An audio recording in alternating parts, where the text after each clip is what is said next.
যে ওসমান হাদির ঘটনাকে তারা ধামাচাপা দিয়ে দিবে। স্বরাষ্ট্র উপদেষ্টার দপ্তর থেকে এই ঘটনাকে তুচ্ছ-তাচ্ছিল্য করা হয়েছে যে 5ই আগস্ট থেকে 20 আগস্ট পর্যন্ত যেই দায়িত্ব বাংলাদেশের জনগণের ছিল সেই দায়িত্ব আপনারা এখন পূরণ করেন, তাহলে কিন্তু আপনারা আর সরকারে থাকতে পারবেন না।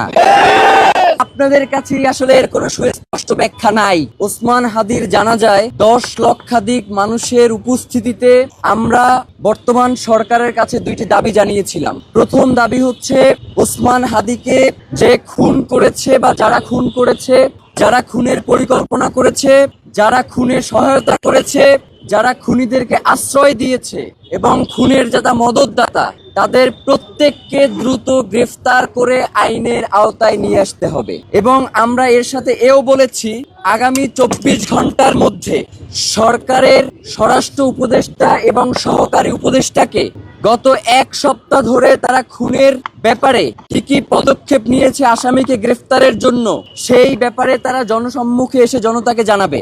এবং তারা বলেছে যে ওসমান হাদির বিচার না হওয়া পর্যন্ত বাংলাদেশে স্বাধীনতার সার্বভৌমত্বকে টিকিয়ে রাখার যে লড়াই সেটাকে আসলে কন্টিনিউ করা যাবে না।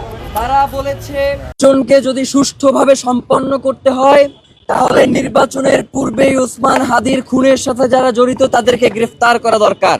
স্বরাষ্ট্র উপদেষ্টার দপ্তর থেকে এই ঘটনাকে তুচ্ছ-তাচ্ছিল্য করা হয়েছে। Bashundhara public school and college 2026 শিক্ষাবর্ষে ভর্তি চলছে। তারা মনে করেছে যে ওসমান হাদির ঘটনাকে তারা ধামাচাপা দিয়ে দিবে, কিন্তু আমরা আপনাদেরকে জানিয়ে দিতে চাই বাংলাদেশের জনগণ, আপনারা যাদেরকে বোকা দুর্বল মনে করেন তারা জুলাইয়ে আপনাদেরকে একটা শিক্ষা দিয়েছে, কিন্তু আপনাদের সেই শিক্ষা হয় নাই।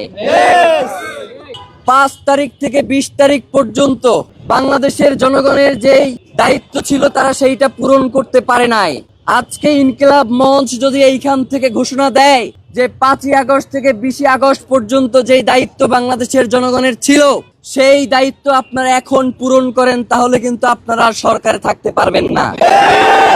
আমরা ইনকিলাব মঞ্চের পক্ষ থেকে বাংলাদেশের সাধারণ জনগণকে সাথে নিয়ে জানাতে চাই যে আপনারা গতকালকের যেই বিবৃতি দিয়েছেন সেই বিবৃতিতেই আপনাদের চোখে মুখে স্পষ্ট ভেসে উঠেছে যে আপনাদের কাছে আসলে এর কোনো সুস্পষ্ট ব্যাখ্যা নাই।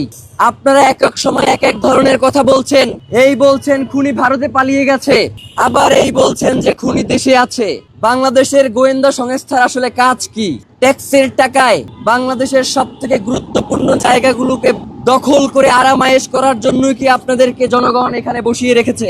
আপনারা যদি ওসমান হাদির মতো এত গুরুত্বপূর্ণ বাংলাদেশের স্বাধীনতা সার্বভৌমত্বের প্রতীক জুলাই জজবার প্রাণ শহীদ ওসমান হাদির খুনের ঘটনাকে যদি এইভাবে তুচ্ছ-তাচ্ছিল্য করেন, বাংলাদেশের জনগণের জীবনকে জাহান্নাম বানিয়ে দিতে চান, বাংলাদেশের জনগণ যতক্ষণ পর্যন্ত স্বাধীনতা সার্বভৌমত্ব রক্ষার এই আন্দোলনে রয়েছে আপনারা কোনো শান্তিতে থাকতে পারবেন না। বাংলাদেশের জনগণ আপনাদের জীবনকেও জাহান্নাম বানিয়ে ছাড়বে।